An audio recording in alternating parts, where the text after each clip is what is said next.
Hello everyone. In this video, I'm going to solve our previous quiz question. আমাদের first প্রবলেমটা ছিল Huffman end coding নিয়ে। Problem এতে দেওয়া আছে স্যার প্রবলেমে যে হাফম্যান ট্রিটা ড্র করতে হবে, এরপর হচ্ছে অ্যাভারেজ কোড লেন্থ বের করতে হবে। সো আমি আমার নোটগুলো according to their frequencies ascending অর্ডারে সাজিয়ে নিয়েছি। দেন আমরা স্মলেস্ট দুইটা এলিমেন্টকে মার্জ করব। স্মলেস্ট দুইটা নোট কি? ইউ আর এস, এই দুইটাকে মার্জ করব। এই দুইটাকে মার্জ করলে হবে হচ্ছে 14, দুইটা যোগফল 14। সো আমাদের অ্যাভেলেবল নোটস হচ্ছে এই নোটগুলো। এইখানের মধ্যে স্মলেস্ট দুইটা মার্জ করব। স্মলেস্ট দুইটা হচ্ছে 14 আর 11, এই দুইটা মার্জ করলে হবে 25। এখন আমাদের স্মলেস্ট দুইটা নোড হচ্ছে এই দুইটা। সো কিউ আর টিকে মার্জ করলে 33 আসবে। দেন আমাদের অ্যাভেলেবল নোট হচ্ছে এই সমস্ত নোটগুলো যেখান থেকে আমাদের স্মলেস্ট দুইটা মার্জ করতে হবে। স্মলেস্ট দুইটা হচ্ছে 25 আর 22। দুইটাকে মার্জ করলে হবে 47। এখন আমার অ্যাভেলেবল নোটস হচ্ছে 47, 33 আর 28। এই দুইটার মধ্যে স্মলেস্ট দুইটা হচ্ছে 33 আর 28। সো এই দুইটাকে মার্জ করলে হবে,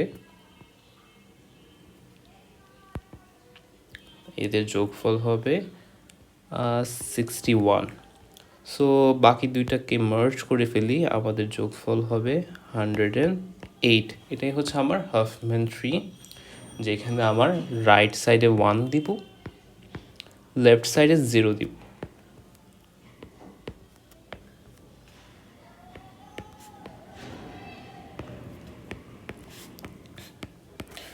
সো আমরা ইউ এর ক্ষেত্রে ইউ এর এখানে যদি আসি তাহলে দেখতে পাচ্ছি 0 0 0 1 0। সো চারটা 0 মিলে ইউ হচ্ছে। সিমিলারলি এস হবে হচ্ছে 0 0 0 1। আমাদের এস হচ্ছে 0 0 0 1, আর আমাদের পি হবে হচ্ছে 1 1। সো পি হবে 1 1।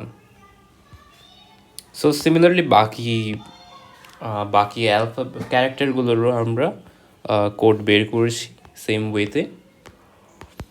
এখন আমাদের কোয়েশ্চেনটা ছিল হাফম্যান ট্রি তো ড্র করেছি, calculate average code length. Average code length কীভাবে বের করব?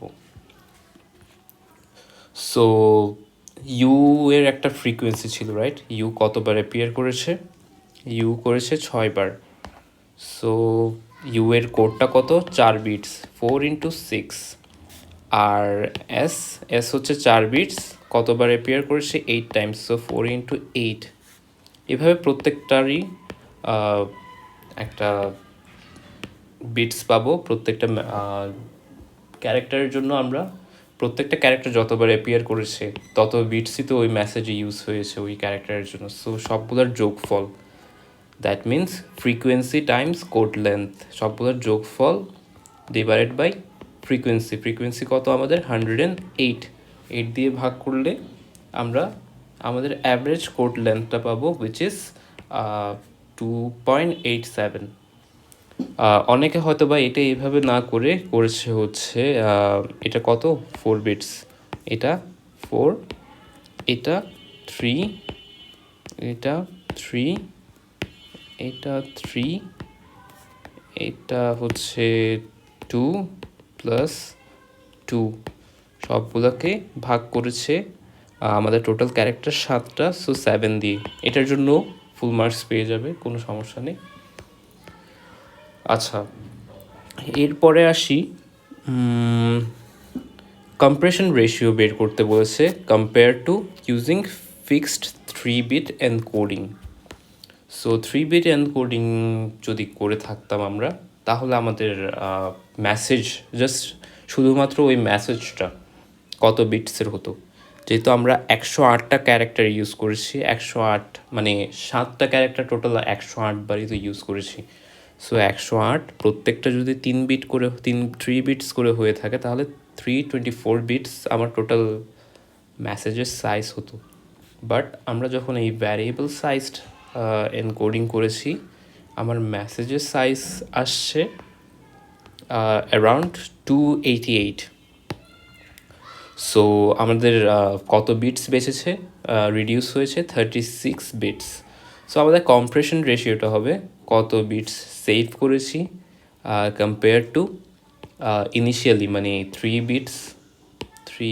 বিটসের হচ্ছে ফিক্সড এনকোডিং যদি ইউজ করতাম তাহলে ওইটার একটা ভাগ করে রেশিওটা বের করতাম, দেন 100 দিয়ে গুণ করলে দেখা যাচ্ছে কি আমরা টোটাল 11% আমাদের সাইজটা রিডিউস করেছি। এটা একটু এক্সপ্লেন করি। বেসিক অ্যারিথমেটিক, আমরা হচ্ছে 324 বিটস থেকে সেভ করেছি 36 বিটস, তাহলে এক বিটে সেভ করতেছি কত, 36 ডিভাইডেড বাই 324, আর 100 বিটসে সেভ করেছি কত, 36 ইন্টু 100 ডিভাইডেড বাই 324। এটাই হচ্ছে আমি এখানে লিখেছি। আমরা টোটাল 11%, অ্যারাউন্ড 11% সেভ করেছি। কোয়েশ্চেন বি এ বলেছে, আচ্ছা আমরা প্রত্যেকটা ক্যারেক্টারের কোড তো প্রিভিয়াসলি বেরই করে ফেলেছি। Calculate total bits required to encode a message containing all characters with their given frequency. আচ্ছা আমরা এর আগে তো বের করেছি যে এই পার্টিকুলার মেসেজটা পাঠানোর জন্য 288 বিটস লাগে। অ্যাপার্ট ফ্রম দ্যাট আমাদের টেবিলটাও তো পাঠানো দরকার, তাই না? আচ্ছা এই টেবিলটা যদি পাঠাই, প্রত্যেকটা ক্যারেক্টার রিপ্রেজেন্ট করতে আমাদের অ্যাস্কি কত বিট অ্যাস্কিতে রিপ্রেজেন্ট করতে টোটাল লাগে 8 বিটস। তাহলে আমাদের 7টা ক্যারেক্টারের জন্য কত বিটস লাগবে, 8 ইন্টু 7, আর প্লাস হবে হচ্ছে এটা 4 বিট 3 বিট 3 2 3 2 2, টোটাল 21 বিটস, আর হচ্ছে 57 বিটস। টেবিলটা শুধুমাত্র টেবিলটাই আসছে 77 বিটস। সো 77 বিটস প্লাস হচ্ছে 288 বিটস টোটাল আমার মেসেজটা ট্রান্সমিট করতে সাইজ নিয়েছে এত।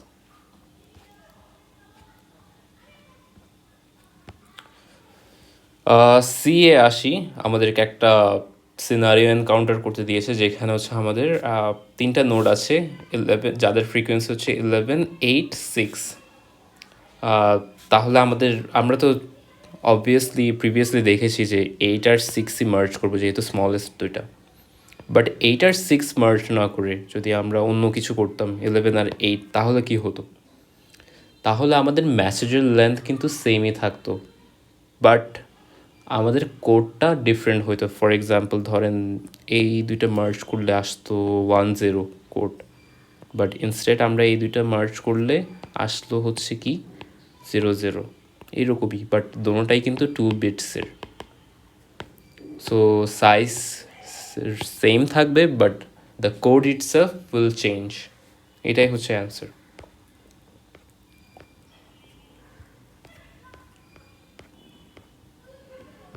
আমাদের সেকেন্ড প্রবলেমে আসি। সেকেন্ড প্রবলেমটা 01 ন্যাপস্যাক টিপি প্রবলেম, যেখানে হচ্ছে আমাদের 4টা প্রফিট দেওয়া আছে, তাদের অ্যাসোসিয়েটেড ওয়েট দেওয়া আছে, আর হচ্ছে ন্যাপস্যাক ক্যাপাসিটিও দেওয়া আছে। যেহেতু আমাদের ন্যাপস্যাক ক্যাপাসিটি 7, তাহলে আমাদের কলাম লাগবে 7 + 1 8টা। আমি 8টা কলাম ক্রিয়েট করে নিয়েছি, আর আমার আইটেমস কয়টা এখানে 4টা। সো আমার আইটেমসের জন্য 5টা রো করব। আচ্ছা শুরুতেই আমরা সবগুলোতে 0 বসাই দিব। এবার আসি, আমি যদি ফার্স্ট আইটেমটা পিক করি তাহলে তার ওয়েট কত 1, তাহলে 1-এর কলামে গিয়ে প্রফিটটা কত 2 বসাই দিব। যেহেতু আমি শুধুমাত্র একটা আইটেমই নিয়েছি তাহলে আমার বেস্ট প্রফিট কত হবে, অবভিয়াসলি 2ই হবে, যেহেতু একটা আইটেমই নিয়েছি যার প্রফিট 2 আর কিছু নিয়েই নাই। সো সবগুলো 2 বসবে। দেন আমার আর একটু অপশন বাড়াই, আমি আইটেম 1ও নিতে পারবো, 2ও নিতে পারবো, অথবা বোথও নিতে পারবো। সো যদি আমার এই অপশন থেকে শুধুমাত্র আইটেম 1 নিই তাহলে কি হবে, ওই আগের মতো 0 2 থেকে যাবে। বাট 2 যদি মানে সেকেন্ড আইটেমটা যদি নিই, তার ওয়েট কত, তার ওয়েট 3 আর তার প্রফিটটা কত 4, তাহলে ওই সেলে বসবে হচ্ছে তার প্রফিটটা তো বসলো, প্রিভিয়াসগুলো আগের মতোই থেকে যাবে, যেহেতু ওইটাই অপটিমাম রেজাল্ট ছিল আগেরটা। বাট এবার আসি, হোয়াট ইফ আমি ফার্স্ট আইটেমটাও নিলাম, সেকেন্ড আইটেমটাও নিলাম, তাহলে কত হচ্ছে আমার ওয়েট 4 আর প্রফিট কত হচ্ছে 6, তাহলে 4 ওয়েটে আমার প্রফিট আসবে 6।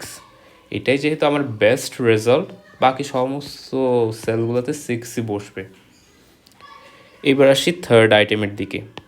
আমার অপশন এখন বেড়ে গেছে, 1 2 3, এখান থেকে যে কোনো একটাও নিতে পারি, 2টা করেও নিতে পারি, 3টাও একসাথে নিতে পারি।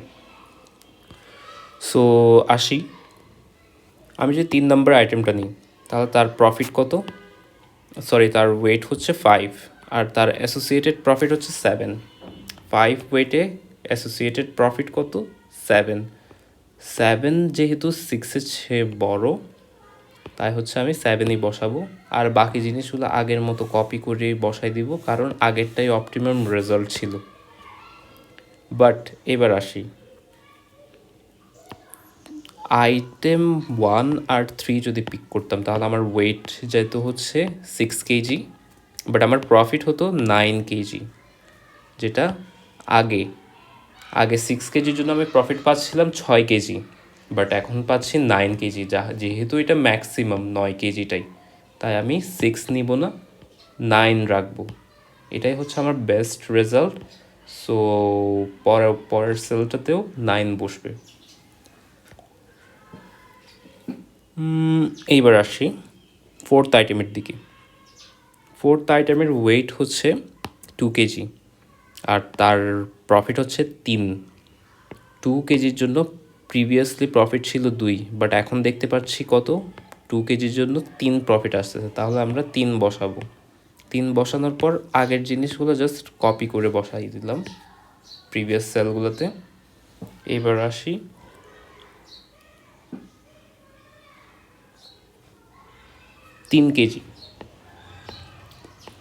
তিন কেজির জন্য আগে প্রফিট হতো 4 কেজি, দেখি এখন কি তার চেয়ে বেটার কিছু পাই কি না। আমরা যদি ফার্স্ট আইটেম আর ফোর্থ আইটেমটা পিক করি তাহলে আমাদের ওয়েট লাগতেছে 3 কেজি, বাট আমাদের প্রফিট হচ্ছে কত, 2 + 3 5 কেজি প্রফিট হচ্ছে। 5 কেজি যেহেতু 4-এর চেয়ে বড়, তাই আমি এখানে 5 বসাবো। আর 4 কেজির দিকে আসি, 3 + 1 এই দুইটা মিলেই হাইয়েস্ট প্রফিট আমি জেনারেট করতে পারতেছি, উইচ ইজ 6, তাহলে 6ই বসবে। সিমিলারলি 5 কেজির জন্য 7ই পাচ্ছি, 6 কেজির জন্য 9ই পাচ্ছি, আপনারা একটু ক্যালকুলেট করে দেখিয়েন। এবার আসি 7 কেজির জন্য 9 ছাড়াও কি আরও বেটার কোনো রেজাল্ট পাই কি না, মানে বেটার কোনো প্রফিট পাই কি না। আচ্ছা, থার্ড আইটেমটা আর ফোর্থ আইটেমটা যদি পিক করি তাহলে আমার ওয়েট লাগতেছে 7 কেজি, যেটার জন্য প্রফিট হচ্ছে 10 কেজি, যেটা হচ্ছে 10 হচ্ছে 9-এর চেয়ে বড়। সো আমার বেস্ট রেজাল্টটা হচ্ছে 10, এটাই আমার হাইয়েস্ট প্রফিট। আচ্ছা, এবার আসি হাইয়েস্ট প্রফিট 10, এটা আসছে কোত্থেকে, প্রিভিয়াস রোতে কি ছিল না, 10-এর এক্সিস্টেন্স পাই নাই, তার মানে এটা আসছে ফোর্থ অবজেক্টের জন্য, তাহলে আমি ফোর্থ অবজেক্টটা পিক করে নিলাম। আচ্ছা, 10 থেকে ফোর্থ অবজেক্টের প্রফিট কত ছিল 3, 10 প্রফিট থেকে 3 বিয়োগ দিলে 7 আসে। আচ্ছা, এবার আমরা 7কে খুঁজি, এই সেলে দেখতে পাচ্ছি 7 আছে, এইখানে একটু উপরের রোতে এসে দেখি এখানে 7-এর এক্সিস্টেন্স নাই, তার মানে থার্ড অবজেক্টের জন্যই 7 প্রফিটটা পেয়েছি। দেখতেই পাচ্ছি 7 থেকে এই 7টা যদি বিয়োগ দিয়ে দিই তাহলে 0, আর কোনো প্রফিট থাকতেছে না, দ্যাট মিন্স আমি ফোর্থ আর থার্ড অবজেক্টটাই পিক করেছি।